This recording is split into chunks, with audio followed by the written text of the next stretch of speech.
Olá, eu sou a Renata Quadros e esse é o Recontando Casos, canal onde eu trago vocês aqui para a sala da minha casa e reconto um caso, daquele jeitinho que a gente gosta, com bastante detalhes e vídeos longos. Pessoal, eu já divulguei aqui na comunidade do canal, então muitas pessoas já devem ter visto, mas eu quero dizer aqui em vídeo também que eu criei um formulário para vocês me sugerirem casos. O link para o formulário vai estar sempre na descrição dos vídeos a partir deste vídeo agora, e também tem lá no perfil do Instagram do Recontando Casos. Se você clicar no link que aparece ali no perfil do Recontando Casos, vai te direcionar para lá também. Eu fiz esse formulário, gente, para ficar mais organizado aqui as sugestões que vocês me mandam em um lugar só.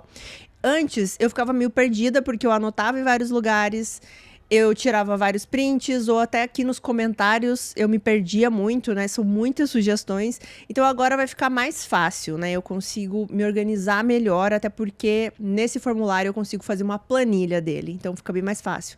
E eu divulguei uma vez só esse formulário e vocês já lotaram ele com mais ou menos aí umas 200 sugestões. Então, tem sugestão aí para muitos e muitos anos de canal. Eu não quero ficar aqui tomando muito tempo de vocês explicando esse formulário, tá? Então o link vai estar na descrição, lá tem uma explicação bem breve, é super fácil, super rápido de fazer e eu vou adorar receber essa colaboração aí de vocês nesse formulário, né? Porque eu sempre falo que o canal é feito comigo aqui, mas todos vocês aí do outro lado. Recado dado, então vamos para o caso de hoje. O caso de hoje é relativamente recente, ele aconteceu em 2020 e, como vocês já sabem, tem alguns casos que me tocam de uma maneira diferente e esse é um deles. Então hoje a gente vai conhecer a história de Cassandra Cantrell. A Cassandra era uma mulher de 33 anos aqui na época dos fatos e ela é descrita pelos amigos como alguém que não tinha nada além de coisas boas para passar para os outros. Ela amava o estilo de roupa vintage, o universo Disney e o universo geek no geral. Uma amiga da Cassandra disse que ela era dessas pessoas assim que também não estavam muito se importando com o que os outros iam achar dela, do jeito que ela estava levando a vida, das coisas que ela gostava. Ela simplesmente queria ser feliz e era isso que importava, né? O que os outros iam achar, pouco importa. Uma coisa que ela gostava muito de fazer era gravar vídeos, e esses vídeos ela mostrava as compras que ela tinha feito. Mas ela gostava muito de garimpar, assim. Então ela gostava de encontrar roupas muito baratas, mas muito boas, descontos bons, ou assim, bons negócios que ela fazia, assim, encontrar itens legais por um preço muito baixinho. Então ela mostrava, por exemplo, blusinhas que ela comprou por $3, $2, roupinhas que ela comprava pro cachorrinho dela, e às vezes eram roupinhas assim de 99 centavos, mas eram roupas boas. Então ela gostava de dividir isso com as outras pessoas na internet. Ela ainda morava com a mãe na cidade de Tacoma, Washington. O nome da mãe dela é Mary Smith, e as duas eram muito unidas, muito amigas. E, inclusive, nesses vídeos, né, que ela fazia de compras e tudo mais, ela sempre mostrava coisas que ela tinha comprado para a mãe ou coisas que a mãe tinha comprado para ela. Então, você via que era uma relação muito legal mesmo entre as duas. Então a gente chega aqui no dia 25 de agosto de 2020 e era um dia comum ali na casa. A mãe da Cassandra, a Mary, ela se levantou, se arrumou para ir trabalhar. Ela fala ali brevemente com a filha, tudo normal, tudo muito bem, e vai trabalhar. Só que quando ela retorna nesse dia, a filha não estava em casa. A Cassandra, ela tinha dito para a mãe que em algum momento ali do dia ela iria ao supermercado. Só que a mãe achou um pouco estranho isso, porque quando ela percebeu ali no banheiro que elas usavam, dava para ver que a Cassandra tinha se arrumado muito para sair. A gente sabe, né, pelo menos eu, quando eu vou me arrumar para sair, assim que eu vou me arrumar, né, maquiar e tudo mais, a minha bancada, gente, fica uma bagunça e eu nunca arrumo antes de sair, né? Sempre no dia seguinte, um outro momento. Então era mais ou menos esse o cenário ali que a mãe da Cassandra encontrou no banheiro, né? Muitas maquiagens, escova de cabelo. Então ela percebeu assim que a filha tinha se arrumado demais para ir até um supermercado. Não era como ela fazia normalmente. Se fosse para um supermercado, a filha provavelmente só amarrava o cabelo de qualquer jeito, não ia passar uma maquiagem e ia para o supermercado. Então, para a mãe da Cassandra, pareceu que ela estava indo se encontrar com alguém, mas ela não sabia quem era. A mãe, ela não teve notícias da Cassandra o dia inteiro, só que assim, a Cassandra, como eu mencionei, tinha 33 anos aqui. Ela não era mais uma adolescente, uma jovem, assim, que a mãe vai ficar controlando muitos passos da filha. E não era segredo que a Cassandra, ela tinha alguns encontros, às vezes ela usava o Tinder.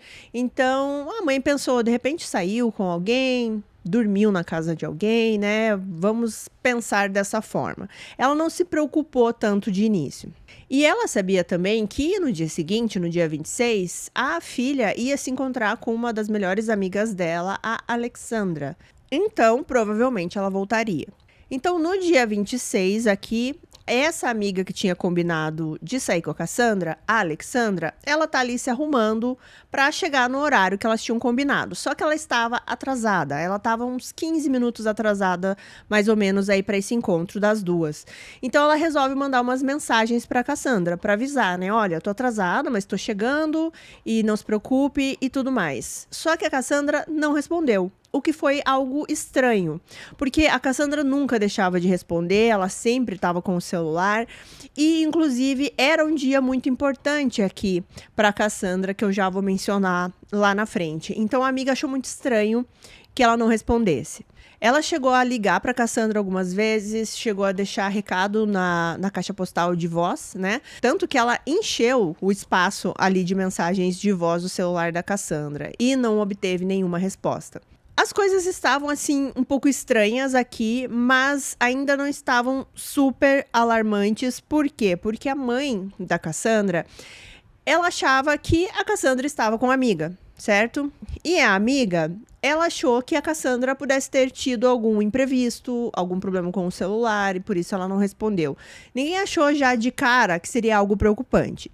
Só que quando virou o dia, do dia 26 para o dia 27, já de manhãzinha, né, a mãe da Cassandra percebe que a filha ainda não voltou para casa e ela resolve ligar para a amiga, né, para perguntar se ela sabia onde estava a Cassandra. Quando a Mary pergunta para Alexandra: você viu a Cassandra? Ela está com você? O que vocês estão fazendo? A amiga diz que não, que elas tinham marcado, que elas iriam sair, mas a Cassandra não apareceu e ela achou que por algum motivo tinha tido algum imprevisto, então ela estava esperando notícias da Cassandra também. E foi nesse momento aqui que as duas perceberam que a Cassandra estava desaparecida, que ninguém sabia onde ela estava, ninguém conseguia falar com ela, ela não respondia as mensagens, ligações, nem nada. Então a Mary liga para a polícia. O desaparecimento da Cassandra foi reportado e o caso dela começou assim como um desaparecimento de uma pessoa adulta e comum que a polícia tem que lidar diariamente, que normalmente é resolvido rapidamente. Às vezes a pessoa quis sair, quis ficar uns dias fora, desligar, não falar com ninguém, não mexer no celular. Ou, às vezes, a pessoa é vista em alguma câmera, porque aqui a gente tá falando de 2020, tem câmera em tudo quanto é lugar, então facilmente ela é encontrada. E até os amigos, né, e familiares ali da Cassandra achavam realmente que ela iria aparecer em algum momento. Só que ela não aparecia, ninguém sabia onde ela estava, ninguém tinha falado com ela, então essa preocupação começou a aumentar. As pessoas ali próximas à Cassandra, eles tentavam pensar em todas as possibilidades, né? Por exemplo, ela ficou sem dinheiro, não consegue voltar, o celular quebrou, ela ficou com algum problema no carro. Nesse sentido, eles não queriam pensar no pior. Mas a polícia não podia, assim, ficar esperando, ela tinha que pensar ali em todas as possibilidades, então ela começou a conversar com as pessoas próximas à Cassandra. E também tentar entender mais a Cassandra, né? Quais eram os hábitos dela, a personalidade dela. E a mãe, ela descreveu a filha para a polícia como sendo uma mulher responsável, ela não sumia do nada, ela dava notícias, ela respondia, ela ligava. E ela não tinha nenhuma atitude assim, ela não estava tendo nenhum problema ali em casa com a mãe, para que desse essa ideia que ela queria desconectar e ir para outro lugar. A polícia também queria saber mais sobre os hobbies da Cassandra, o que ela gostava de fazer ali no dia a dia, né? Eles ficam sabendo dos vídeos que eu já mencionei aqui pra vocês, que ela fazia, mas eles ficam sabendo também que ela gostava muito de estar no palco. A Cassandra, ela fazia parte de um grupo de teatro que fazia uma produção local de um filme chamado The Rocky Horror Picture Show, que é um filme de terror meio musical, descrevendo assim bem superficialmente para vocês. E eles reencenavam esse filme no palco. E a mãe da Cassandra disse que foi uma combinação perfeita para sua filha ela estar ali no meio daquele grupo, porque as pessoas tinham muito a ver com a Cassandra, né? Segundo a Mary, essas pessoas eram um pouco malucas, assim como a filha dela. Mas o que deixou os detetives ali mais preocupados foi uma informação que deu mais peso ali para o caso de desaparecimento. Um mês antes da Cassandra desaparecer, ela enviou uma mensagem para uma amiga, confidenciando para essa amiga que ela tinha feito um teste de gravidez e tinha dado positivo. Essa amiga é a Alexandra, que eu falei aqui para vocês, queria se encontrar com a Cassandra no dia 26. E o que elas tinham ali de importante nesse dia? Seria o dia que a Cassandra faria o primeiro ultrassom. Ela estava muito animada com essa gravidez. Ela estava muito animada com essa nova fase da vida dela, em ser mãe. Ela já tinha até feito assim uma espécie de uma lista de desejos no site da Amazon, com várias coisinhas que ela queria comprar pro bebê. Ela já estava olhando tudo que ela ia fazer no quarto, como que ia ser as roupinhas e tudo mais. Então, ela estava muito animada com esse momento. Então, por isso que quando a amiga não conseguiu falar com a Cassandra naquele dia, ela já ficou um pouco preocupada, porque ela sabia que a Cassandra jamais perderia esse momento, né? Ela não faltaria no primeiro ultrassom, porque ela estava muito animada com tudo. A mãe da Cassandra, a Mary, também sabia, né, que a filha estava grávida. A Cassandra já tinha contado para ela, mas a Cassandra não forneceu muitos detalhes para a mãe de quem era o pai da criança, nem nada desse tipo. Na verdade, ela disse para a mãe que era uma pessoa que ela conheceu online, nesses aplicativos de namoro, que ela saiu algumas vezes e que essa pessoa nem era ali da região. Como eu disse, não era nenhum segredo aí que a Cassandra saía com algumas pessoas de aplicativos, marcava os encontros dela. Pelo que eu entendi, a Cassandra mantinha a vida dela amorosa mais privada da mãe, apesar da amizade das duas, né? Apesar das duas se darem tão bem. E também porque a Cassandra era uma mulher de 33 anos, ela não vai ficar contando exatamente tudo pra mãe. E uma coisa que eu até me questionei quando eu tava pesquisando, que foi a demora, né, pra entender que tinha algo errado, para de repente falar sobre o desaparecimento, mas eu acredito que seja por causa disso. Talvez a Cassandra tivesse um pouco esse hábito de sair, dormir na casa de alguém, de ter algum encontro, então por isso que a mãe não ficou já tão preocupada no momento que ela não viu a filha em casa, porque ela era uma mulher de 33 anos e não uma menina de 15, 16 anos, né? Então é um pouco diferente. Mas agora com essa nova informação, para o detetive que estava ali trabalhando no caso, ela estar grávida no momento do desaparecimento mudava todo o cenário. Era algo mais preocupante. E é claro que a polícia tentou entender essa vida amorosa da Cassandra, tentando pesquisar antigos namorados, pessoas que ela tinha saído, né? E a mãe deu algumas informações. Ela contou para a polícia sobre um ex-namorado da Cassandra que ela ainda mantinha um contato. O nome dele é Colin Dudley. Os dois, eles namoraram em 2006, enquanto eles atuavam naquele grupo de teatro que eu já mencionei aqui para vocês. O Colin, ele tinha um personagem ali nesse grupo de teatro, mas ele também trabalhava nos bastidores. Ele era meio que técnico ali de várias coisas do teatro, do palco, do som, e ele também meio que comandava o elenco. Eles namoraram durante alguns meses, depois terminaram e o Colin começou a namorar com uma outra integrante ali do elenco, o nome dela é Rebecca Fisher, e depois eles foram morar juntos. A polícia sabia que eles precisavam falar com esse Colin, né, um ex-namorado, que segundo a mãe eles ainda estavam tendo alguns contatos. Mas por enquanto é isso que eles sabem da vida da Cassandra, a vida amorosa dela. E enquanto eles estão também ainda pesquisando sobre isso, eles vão olhar outras evidências. Então eles vão até os vizinhos ali da casa, né, da Cassandra, ver se alguém tinha câmera de vigilância. E eles encontram um vizinho que tinha uma câmera. E nas gravações eles puderam ver o carro da Cassandra, que era um Mazda branco, saindo ali, né, da casa no dia 25 de agosto de manhã. Existia apenas uma pessoa no carro, né, só a pessoa que estava dirigindo, provavelmente a Cassandra, e não tinha nenhuma outra imagem desse carro voltando ou saindo novamente. E uma observação aqui, gente, eu vou mostrando aqui para vocês imagens das câmeras, que nesse caso vão ter várias, e eu fiquei assim impressionada com a qualidade dessas câmeras de vigilância. Na verdade, assim, impressionada, mas, né, estamos em 2020 aqui no caso, né, nada mais do que o esperado, né, porque a gente não aguenta mais ver aquelas imagens de vigilância que a gente não consegue ver nada, não dá para ver uma placa, né. Então eu fiquei bastante impressionada com a nitidez dessas câmeras, né, dessas imagens, em outras que eu vou mostrar aqui também, e foi só uma observação que eu queria fazer com vocês, porque normalmente a gente pega casos aqui até recentes e a câmera é horrível. Falando aqui um pouquinho mais sobre a vida da Cassandra, ela não tinha só ali a mãe como um familiar próximo, ela também tinha um irmão, e esse irmão era gêmeo, e o nome dele é Robert. Os dois, eles cresceram sempre sendo um melhor amigo do outro. O Robert disse que uma das coisas que eles faziam muito já desde criança era assistir filmes de terror junto, e que a Cassandra nunca tinha medo desses filmes. Na verdade, ela adorava assistir, dava risada das coisas de terror, e inclusive eu me identifiquei muito com ela nessa parte, porque eu sempre assisti filmes de terror desde pequenininha, sempre fez parte. E à medida aí que os irmãos foram crescendo, né, amadurecendo, essa paixão por filmes continuou entre eles, era uma coisa que ligava os dois. Eles gostavam muito de colecionáveis, né, que tivessem a ver com os filmes, e eles tinham um sonho de abrir uma loja, né, com tudo isso, assim.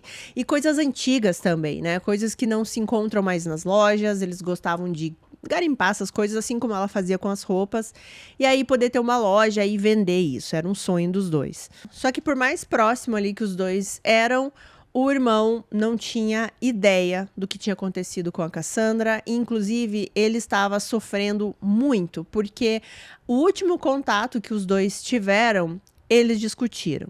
Ele disse para a polícia que no dia 25 de agosto, que foi o dia que ela foi vista pela última vez, ela queria ir até a casa dele, conversar, falar sobre alguma coisa, só que ele não podia, ele não queria, ele meio que ignorou ela ficou chateada, eles discutiram. E agora, aqui nesse momento, ele estava se sentindo muito culpado, porque talvez o que ela tinha para falar com ele, o que ela queria conversar com ele, tivesse a ver com o desaparecimento dela, e agora ele não sabia o que era. Bom, as buscas continuavam, né? Amigos, polícia, todo mundo engajado ali em encontrar a Cassandra. E enquanto isso está acontecendo, os detetives ali pedem um rastreamento de emergência do sinal do celular da Cassandra. Eles queriam encontrar a última localização conhecida ali do celular, né? A última vez que o celular deu algum sinal. E eles encontram esse último sinal do celular em um lugar meio de encosta, assim. Pelo que eu entendi, é uma espécie de uma enseada. Eu vou colocar aqui fotos para vocês verem mais ou menos aonde deu esse sinal, né? Uma torre próximo a esse lugar foi quem conseguiu conectar o celular da Cassandra pela última vez. Quando o detetive vai até esse local, eles percebem que é como se fosse uma prainha, assim, né? E eles tinham certeza que o celular da Cassandra estava debaixo d'água.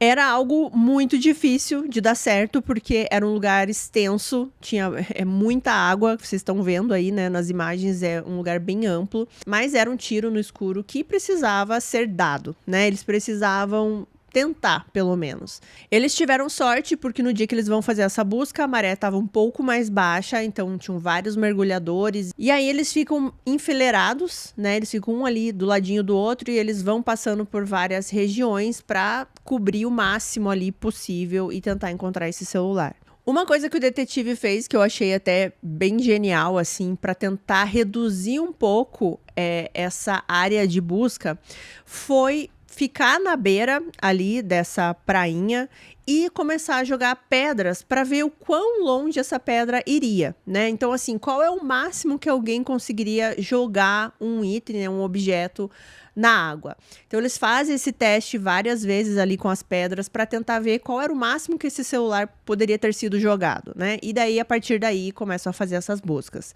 Eles sabiam, gente, que o celular da Cassandra tinha uma capinha, né, um case com glitter, assim, com brilho. E aí eles estavam fazendo essas buscas, eles mergulhavam, começavam a procurar, tem imagens, né, subaquáticas dessa busca, quando eles olham um objeto que brilhava um pouquinho. E quando eles chegam próximo a esse objeto, era o celular da Cassandra. Bom, o celular, é claro, foi mandado para análise, não é uma coisa rápida, né, instantânea. Então, enquanto eles aguardavam, a polícia queria saber mais sobre esse ex-namorado, né, o Colin. Um amigo do Colin, o Steve, o descreve como sendo um cara legal, prestativo, que ele costumava até emprestar dinheiro para quem estivesse precisando. E esse amigo, o Steve, ele conhecia bem o Colin porque ele ia sempre à casa do Colin para jogar RPG, né? Um jogo Dungeons and Dragons. Então, era um jogo que eles passavam várias horas ali jogando. Inclusive, ele disse que o Colin, ele tinha formação de chefe de cozinha. Então, ele gostava de cozinhar para todo mundo que estava ali jogando junto com ele. Enfim, no geral, era uma pessoa legal. Mas em 2020, que é o ano aqui que eu tô contando esse caso para vocês, e também o ano da pandemia, né? E é até dito que devido à pandemia, as dificuldades da pandemia, né? De todo mundo estar mais sozinho em casa, foi quando eles voltaram a conversar. E eles começaram a se encontrar algumas vezes. Segundo a mãe da Cassandra, a Mary, ela até saiu para assistir filme com o Colin uma vez, saíam para comer alguma coisa. E segundo a mãe, era uma relação de amizade apenas, tá? E inclusive, lembrando aqui que o Colin estava com a Rebecca, né? Uma outra mulher que ele conheceu no teatro, ele continuava com ela e morando, inclusive, na mesma casa que ela. Só que, segundo a amiga da Cassandra, a Alexandra, ela disse que em algum momento aqui, mesmo com o Colin morando com a Rebecca, o relacionamento da Cassandra e dele se tornou romântico novamente. E mais, a Alexandra disse à polícia que a Cassandra tinha dito a ela que o pai do bebê era o Colin. E como eu disse, ela estava muito animada com essa gravidez, mas não era porque o Colin era o pai ou porque ela achava que ia voltar com o Colin. Na verdade, isso era uma coisa que ela nem estava cogitando, ela nem estava pensando em exigir essa paternidade do Colin. Ela estava feliz realmente porque ela estava grávida, porque ela ia ser mãe. E, na verdade, o único medo da Cassandra aqui nesse momento era contar para o Colin que ela estava grávida. A Alexandra, ela disse que no início ela não sabia se contava, se não contava, mas depois ela já tinha tomado a decisão que ela iria contar. Ela disse que chegaria pro Colin e ia falar assim, olha, eu vou ter um filho seu, eu acho que é direito seu você saber, né, que vai ser pai, mas eu não pretendo exigir nada de você, eu quero criar o meu filho sozinha, você pode abrir mão aí dos seus direitos de pai, eu não vou pedir pensão, nem nada do tipo.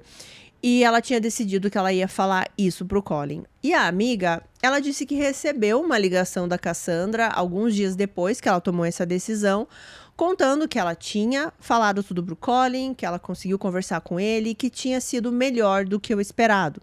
Que o Colin tinha dito para ela não se preocupar, que eles iriam resolver isso juntos e que eles deveriam se encontrar para conversar. Então, chegamos no dia 28 de agosto agora de 2020, para vocês verem como as coisas aconteceram muito rápido nesse caso. Ela foi dada como desaparecida no dia 27, né? Ela foi vista a última vez no dia 25, mas o desaparecimento, né, que a polícia ficou sabendo, dia 27. Estamos no dia 28, que é o dia seguinte.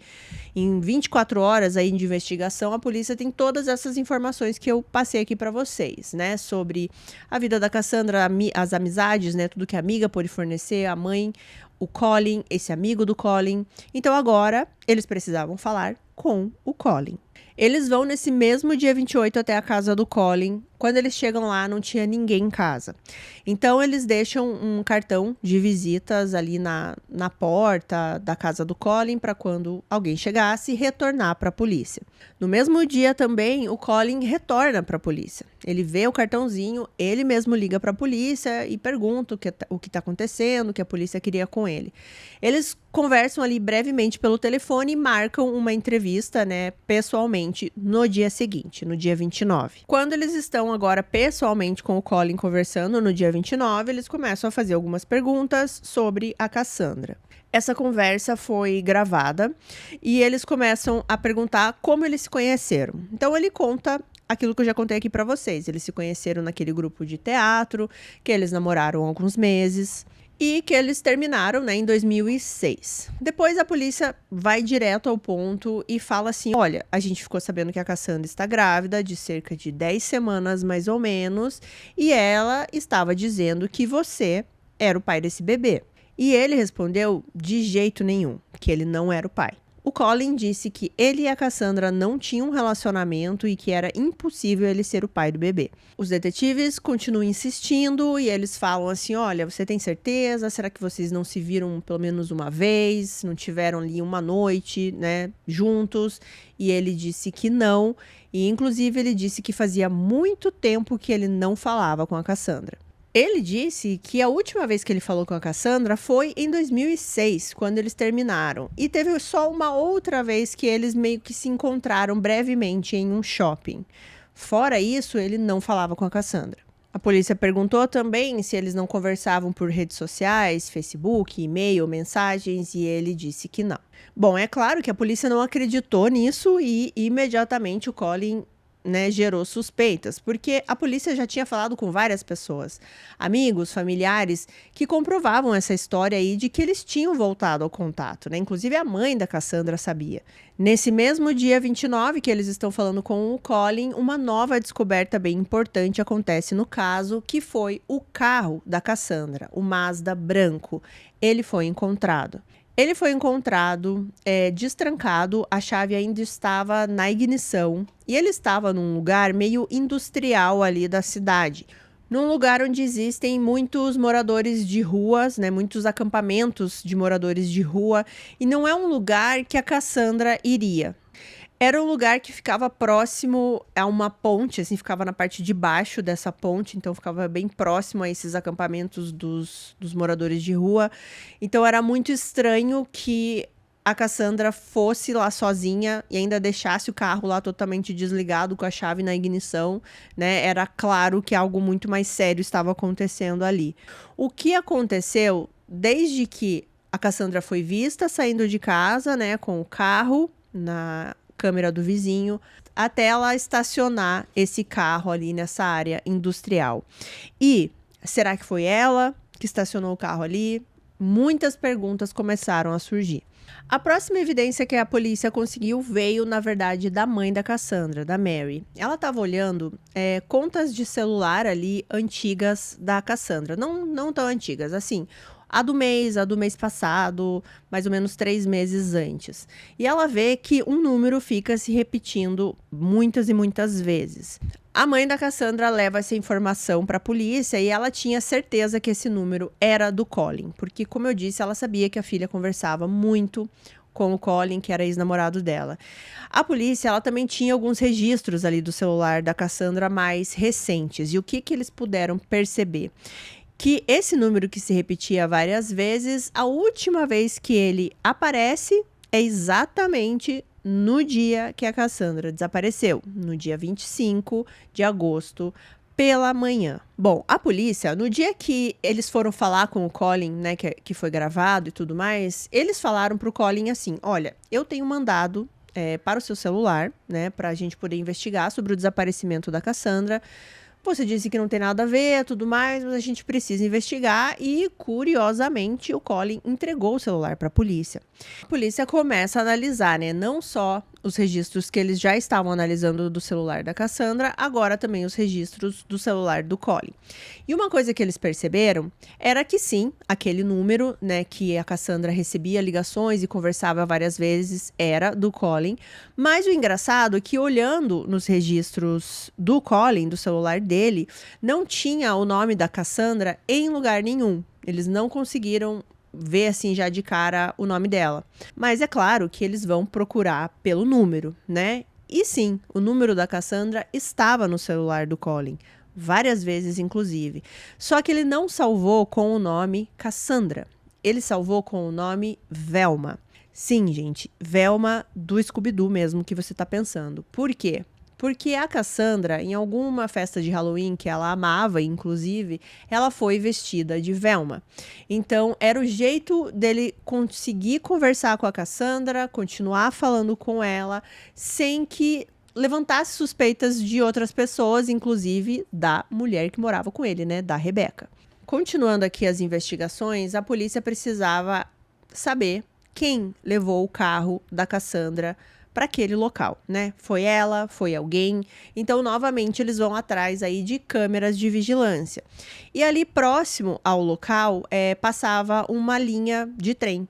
E eles sabiam que esses trens tinham câmeras de vigilância, né? Então, de novo, era um golpe de sorte para ver se pegava alguém e eles vão atrás dessas imagens. Não só as imagens dos trens em movimento, mas também ali das estações, né? A polícia conseguiu imagens extremamente interessantes aqui.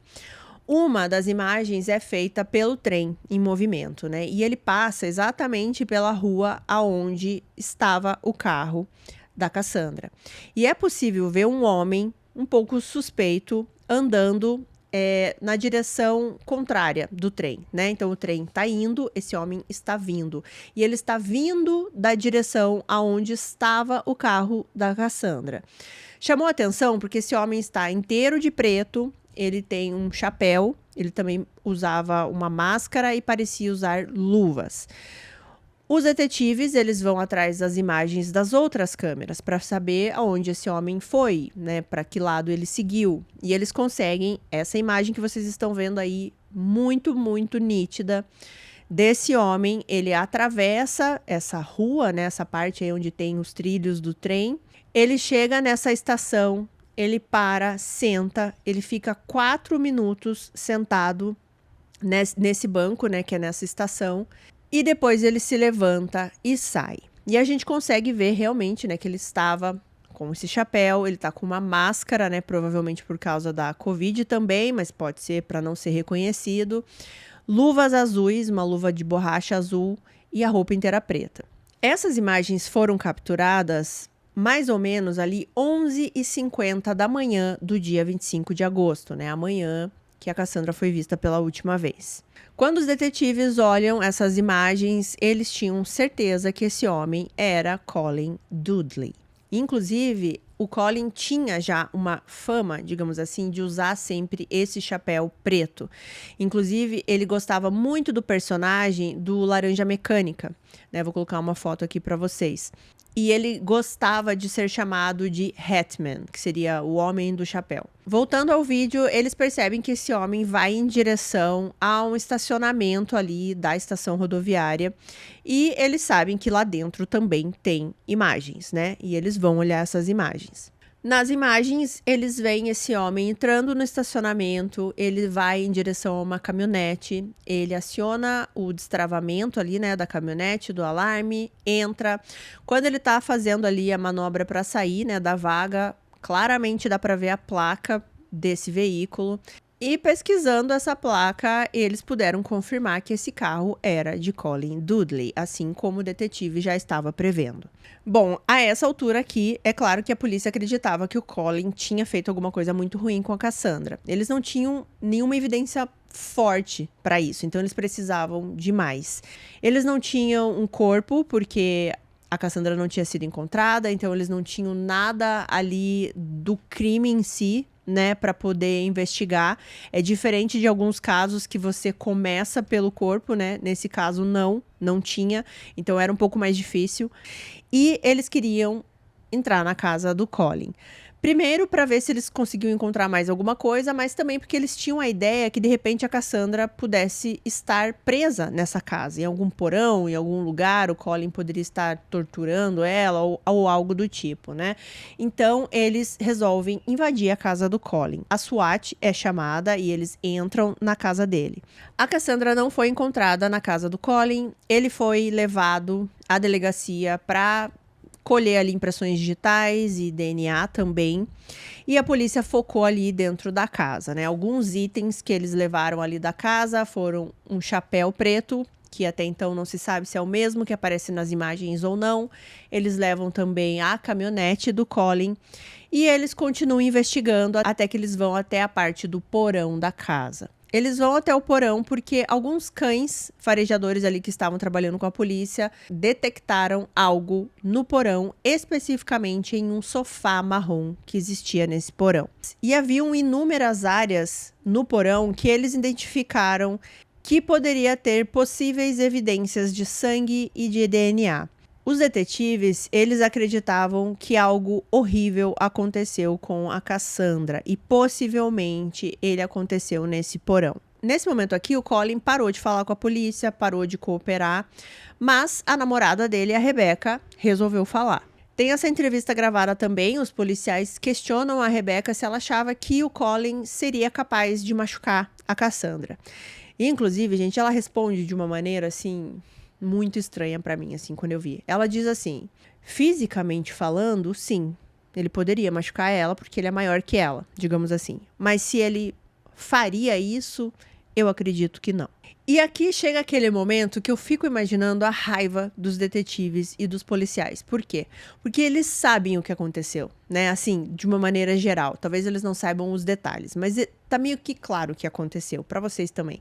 Mas eles não têm evidências suficientes para manter o Colin preso. Então, mesmo depois de ele ter dado lá as digitais, DNA, enfim, ele é liberado. Eles não podiam deixar o Colin preso. Para a polícia, eles acreditavam que o Colin fez algo terrível, né, com a Cassandra, que ele provavelmente planejou isso muito bem, tão bem que ela sumiu realmente. Não tinha corpo, não tinha muitas evidências, eles não estavam conseguindo encontrar e fechar isso, né? Então era claro para os policiais que o Colin planejou isso também.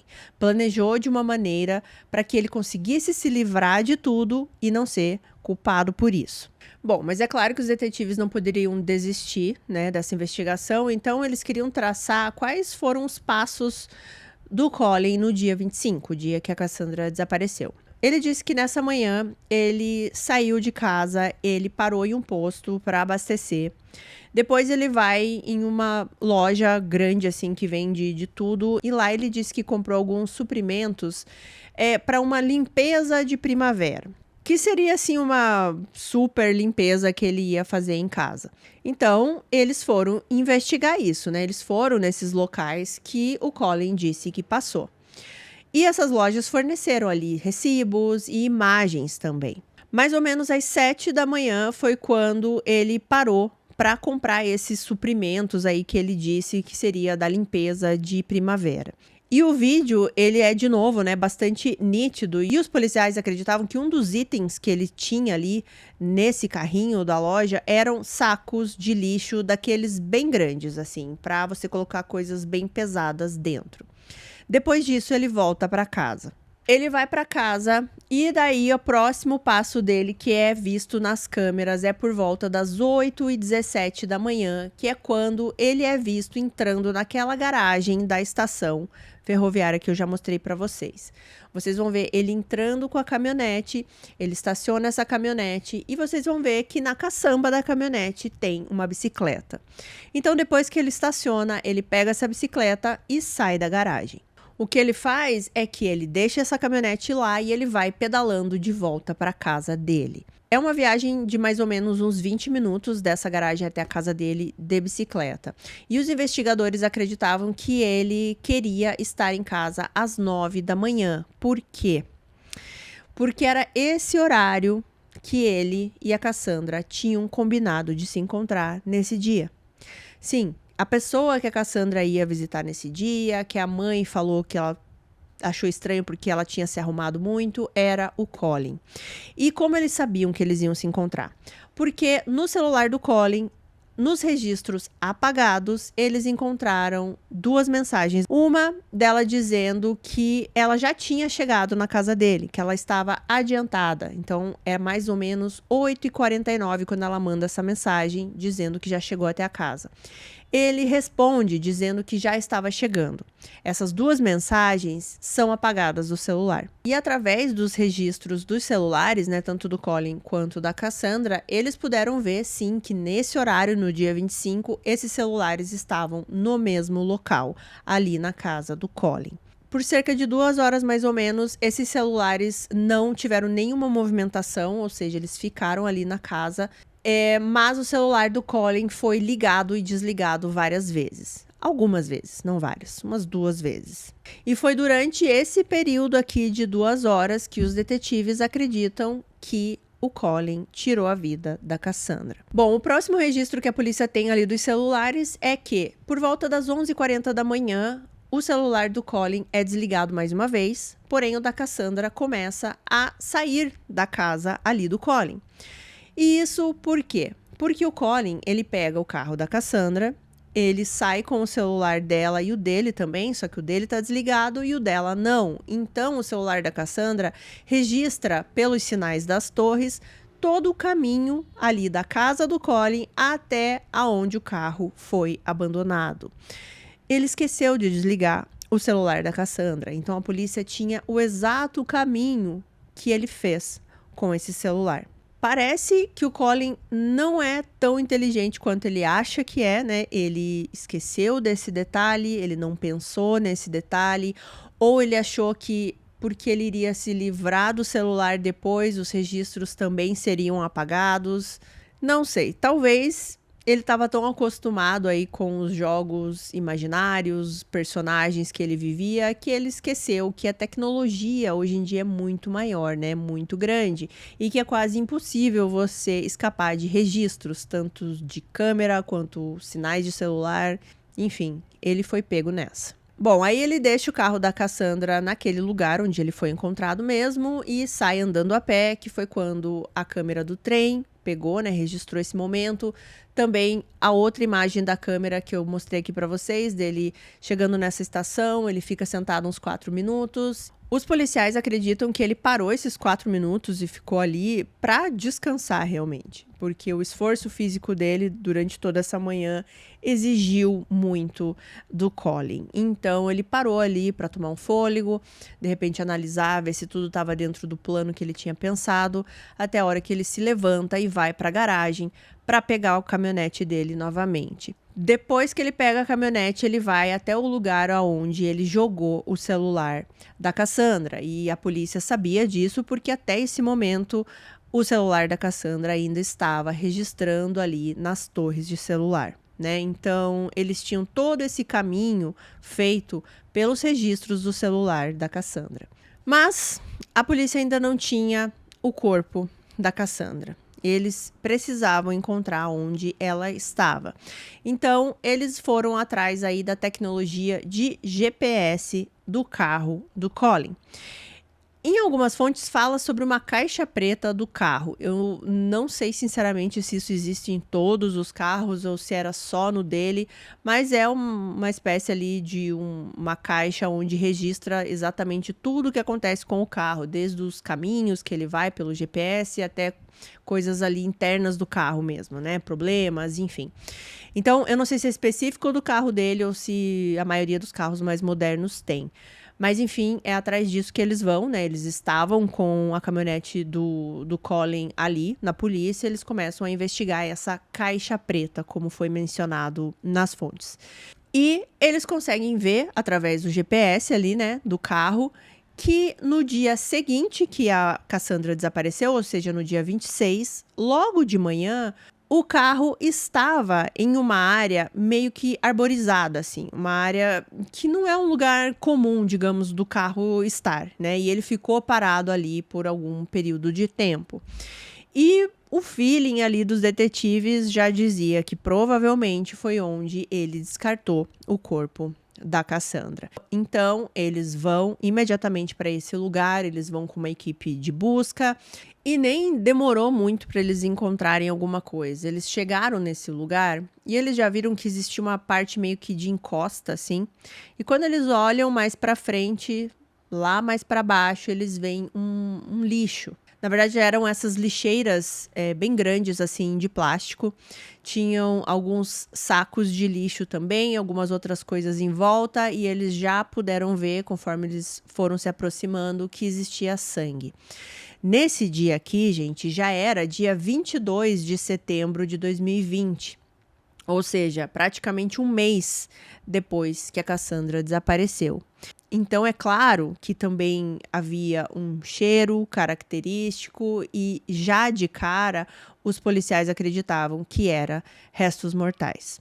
O detetive-chefe aqui do caso, ele queria fazer uma identificação rápida ali no local. Então, ele sabia que a Cassandra tinha uma tatuagem bem característica.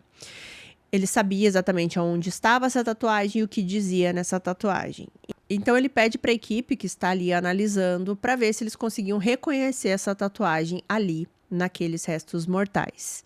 O pessoal da equipe tira uma foto, né, do que eles encontraram ali naqueles restos mortais, mostram para esse detetive e ele pôde reconhecer que era a tatuagem da Cassandra. E ele tinha que informar a Mary, né, a mãe da Cassandra, que ela foi encontrada. É dito que quando a mãe da Cassandra recebeu essa notícia do detetive, ela gritou muito alto e o irmão da Cassandra estava na casa nesse momento e logo que ele escutou esse grito, ele sabia que tinham encontrado a sua irmã. Nesse mesmo dia, Colin Dudley foi preso e posteriormente acusado de assassinato em primeiro grau. Uma autópsia foi feita nesses restos mortais e mostrou o quão brutal foi o que o Colin fez com a Cassandra. Existiam muitas fraturas na região do crânio, tanto na parte de cima, de baixo da cabeça, várias e várias vezes, e a causa da morte foi trauma contundente. Eles nunca conseguiram identificar exatamente a arma do crime, mas eles conseguiram ligar, né, esse resultado da autópsia com os vestígios de sangue encontrado no porão do Colin, né, que mostrava o quão brutal foi, né, porque vocês imaginem essa cena de alguém batendo muito brutalmente assim em alguém, o sangue realmente vai espirrar muito, vai ter em todos os lugares e era basicamente isso que eles encontraram no porão. E fora isso, ainda a premeditação, né? Tudo que ele pensou antes e depois do que ele fez com ela no porão. A polícia acredita que o Colin tentou limpar o porão várias vezes, ele repetiu essa limpeza várias vezes, então muito ainda desses vestígios foram apagados realmente, né? Porque acredita-se que pudesse ter bem mais. E que ele manteve, né, o corpo dela ali durante o dia 25 todo para se livrar só no dia 26. E aí vocês vão perguntar, tá, mas a namorada dele não morava com ele lá? Sim, morava. E acredita-se que ele até deixou no porão, em algum lugar escondido, e não tentou já remover no dia, porque ela estaria em casa naquele momento. E o porão, segundo os detetives, é um lugar assim, meio que era o lugar dele, né? Então ele ficava fazendo as coisas no porão e a namorada nem descia no porão para ver o que ele estava fazendo. Então, que eles não acreditam e eles também não encontraram nenhuma evidência de que a namorada do Colin participou de alguma maneira disso tudo. Eles até questionaram a Rebecca novamente, né, perguntando se ela tinha alguma coisa a ver, que era para ela falar, né, se ela viu alguma coisa, participou em algum momento. Ela disse que ela não ficou sabendo de nada. E ela deu uma informação bem importante para a polícia, que ela disse que sabia que o Colin jamais queria ser pai. Era uma coisa que ele não queria para a vida dele. Bom, aí chegamos no julgamento. E aí que algumas coisas acontecem. Demorou para ter esse julgamento, demorou cerca de 2 anos, mais ou menos. E os promotores, eles acreditavam que tinham, assim, um caso forte, mas, ao mesmo tempo, eles tinham medo de não conseguir convencer o júri da culpa do Colin. Por quê? Porque eles não tinham evidências físicas. Eles tinham evidências digitais, digamos assim, que eram as gravações, os sinais de celular, o sinal de GPS, era tudo mais digital. Eles não tinham a arma do crime, eles não tinham DNA do Colin no corpo da Cassandra, então não tinha nada físico, aquela coisa assim mais tradicional, digamos assim. Então, eles resolveram fazer um acordo com o Colin. Uma coisa que enfureceu bastante a família da Cassandra. Eles não queriam fazer acordo nenhum com o Colin. Eles queriam que ele levasse a sentença dele que ele merecia levar, né? E é aquilo que eu já contei em vários casos aqui, né? Que a promotoria, ela não tem aquela certeza absoluta da condenação. Então, às vezes, a pessoa pode sair como inocente, né? Se tiver qualquer dúvida, ela pode sair como inocente. Então, eles preferem o acordo. A família não queria esse acordo, mas, pelo que eu entendi, teve que aceitar esse acordo, porque o Colin, em 14 de novembro de 2022, se declarou culpado de assassinato em primeiro grau. E porque ele confessou, né, porque ele se declarou culpado, ele foi sentenciado a apenas 26 anos de prisão. Eu não conheço aqui as leis, né, de Washington, se é diferente, se não é, mas pelo que eu entendi, foi o máximo que ele poderia ser condenado. A família e os amigos da Cassandra, é claro, eles ficaram extremamente frustrados, com muita raiva, muito tristes também com essa condenação, muito pouco, ainda mais porque ele tirou a vida de uma mulher grávida, e eles queriam que tivesse realmente um julgamento para que todas as evidências pudessem ser colocadas ali, para todo mundo ver o que ele fez, né? Tudo que ele planejou, como ele foi meticuloso, como ele foi, assim, frio, né? Em pensar em fazer tudo isso e fazer tudo isso com a Cassandra. No documentário do 48 Horas, que eu usei para fonte aqui do vídeo, eles falam que provavelmente o Colin vai sair por bom comportamento e que ele pode sair em 2044, que é um pouquinho antes do total da sentença. Se ele sair em 2044, ele vai ter em torno ali de 60 anos. Ou seja, gente, 60 anos nos dias de hoje, a pessoa tem muito ainda para viver. E que eles acham, assim, que ele vai sair com a mesma mentalidade. Porque se a gente for ver as imagens dele nessas audiências, né, onde ele se declarou culpado e tiveram algumas pessoas que falaram também, ele não demonstra nenhum sentimento, não parece ter remorso nenhum. Ele faz umas caras, assim, que deixa a gente com muita raiva. Então, eu acredito que uma pessoa desse tipo não vai mudar nem com 60 anos. Bom, a família da Cassandra, eles estão aí em uma luta para conseguir ter uma lei aprovada ali no estado. Essa lei que eles gostariam que fosse aprovada ali no estado de Washington diz que se alguém for culpado de tirar a vida conscientemente de uma mulher grávida, essa pessoa automaticamente teria que ser condenada à prisão perpétua sem possibilidade de liberdade condicional. É uma luta que a família tá enfrentando. Eu não encontrei nada atualizado sobre isso, né? É uma informação que eu encontrei também no documentário do 48 Horas. Eu espero muito que eles consigam isso e que essa lei abranja mais estados e, quem sabe, no país inteiro, porque realmente você tirar a vida de alguém, nem preciso comentar, né? Mas você tirar a vida de alguém sabendo que essa pessoa está carregando um bebê, eleva muito mais o nível da maldade para mim. O irmão da Cassandra, o Rob, ele levou para frente o sonho que eles tinham juntos. Então, hoje em dia, ele tem uma loja exatamente como eles queriam ter, com vários colecionáveis, várias coisas relacionadas a filmes. E nessa loja, ele colocou várias fotos da Cassandra, e inclusive tem uma foto bem grande ali. Como ele disse, é uma homenagem à vida da irmã. A mãe da Cassandra, ela fala no documentário, e é bem triste de ver, claro, né? Porque ela fala sobre tudo que foi tirado da filha e dela também, né? Porque ela seria a avó, ela estava muito feliz com isso, assim como a Cassandra estava muito feliz de ser mãe. Ela relembra o quanto a filha gostava de fazer pequenas coisas, pequenas surpresas, pequenas coisas no dia a dia para alegrar ali o dia dela, né? E que agora ela não ia mais ter isso, e ela fica imaginando também como ela seria com o bebê, né, com o filho ou filhinha dela. porque era o jeito dela, né? De transformar cada coisinha ali do dia a dia em algo melhor, em algo mais legal. E a mãe disse que, apesar dela ter vivido pouco, né, 33 anos, a filha viveu o máximo a todo momento, em cada dia da vida dela. E a tatuagem, né, gente, que eu falei pra vocês aqui durante o caso, diz muito sobre como era a Cassandra. E me pegou muito essa frase, eu já li essa frase em outros lugares, me identifico muito também. E diz o seguinte: não paramos de brincar porque envelhecemos. Envelhecemos porque paramos de brincar. Eu falei pra vocês lá no começo que esse caso me pegou um pouco. E eu acho que foi porque eu me identifiquei muito com a Cassandra, com a personalidade dela, né? As coisas que ela gostava, eu também gosto, Halloween, filmes, colecionáveis, assistir terror desde pequena.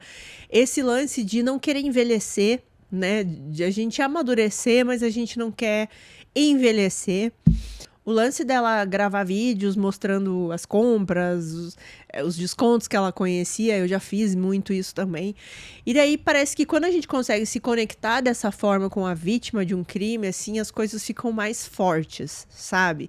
Porque a gente se imagina muito no lugar da pessoa. E a gente não sabe exatamente o porquê ele fez isso, porque, como eu disse, ele não falou nada, né? Ele só admitiu a culpa, mas não disse mais nada. Mas algumas coisas podem ser aí o motivo pelo qual ele tirou a vida da Cassandra. Primeiro, que por mais que ela falasse que não iria cobrar a paternidade dele, que ela não queria que ele participasse, se ele não quisesse participar, enfim, de alguma forma saberiam que ele era o pai e ele teria que contar para a namorada que ele traiu a namorada. E isso era uma coisa que ele não queria. Outra opção seria que ele teria medo de repente, alguma vez a Cassandra mudar de ideia e querer que ele fosse o pai dessa criança e começasse a cobrar coisas dele.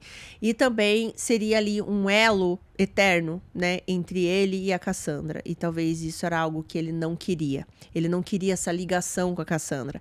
Eles voltaram a se falar, mas talvez para ele foi algo insignificante. E de repente ela estava grávida. E seja qual for o motivo que ele tenha pensado, não justifica o que ele fez. Eu não preciso nem dizer isso, né? Mas na cabeça dele justificava. Na cabeça dele, ele não queria isso para a vida dele, então o mais fácil era tirar a vida da Cassandra e do bebê. Eu sei que algumas pessoas vão julgar a Cassandra por ela ter saído com esse ex-namorado, sendo que ele tinha uma namorada, mas a gente não sabe o que ele falava para ela, né? Não temos esse conhecimento, até porque ele não fala nada. E também por ela ter sido inocente demais, que ela foi ingênua de ter ido até a casa dele. Mas os familiares e os amigos da Cassandra falam no documentário exatamente sobre isso, que ela sempre pensava em algo positivo. Ela sempre confiava nas pessoas. Ela era esperançosa, ela achava que coisas boas viriam, né? Era esse sempre o pensamento da Cassandra. E daí me veio uma frase que eu postei no meu Instagram alguns dias atrás, que eu acho que casa muito aqui com esse caso, que é: se você conseguiu enganar uma pessoa, isso não significa que ela é tola. Isso significa que ela confiou em você mais do que você merecia. Então a gente não tem que ficar chateado porque uma pessoa estava otimista, esperançosa e confiou em outra pessoa. A gente tem que falar da pessoa que traiu essa confiança. Que a família da Cassandra esteja conseguindo passar por isso da melhor forma possível, que a lei seja aprovada. Inclusive, em um dos vídeos que eu vi sobre esse caso, não é o do documentário, é um vídeo de um outro criador de conteúdo aqui pro YouTube, gringo. O irmão da Cassandra comenta nesse vídeo e ele agradece por contar a história da irmã dele. E é isso que eu tentei fazer aqui com esse vídeo para vocês também. Relembrar a história dessa pessoa tão querida, me passou a ser tão querida e de tão bom coração, que foi a Cassandra Cantrell. E é isso pro caso de hoje. Obrigada por ter ficado comigo aqui até o finalzinho do vídeo. Não se esqueçam do link aí pro formulário de sugestões de vocês, tá na descrição. Vamos agradecer aos nossos membros queridos do Na Sala da Minha Casa, esses nomes maravilhosos que vocês estão vendo na tela. Se você quiser fazer parte dos membros, também tem um link aqui na descrição. Clica lá. E eu quero agradecer o nosso primeiro membro patrocinador aqui do canal, a Patrícia Carvalho. Muito, muito obrigada por esse apoio, Patrícia. Vamos me seguir lá no Recontando Casos e no Renata Quadros do Instagram, que eu tô sempre postando alguma coisinha por lá, e lá eu consigo conversar com vocês melhor do que aqui nos comentários. Eu espero vocês por lá também, tá bom? Então a gente se vê no próximo vídeo. Se cuidem. Um beijo.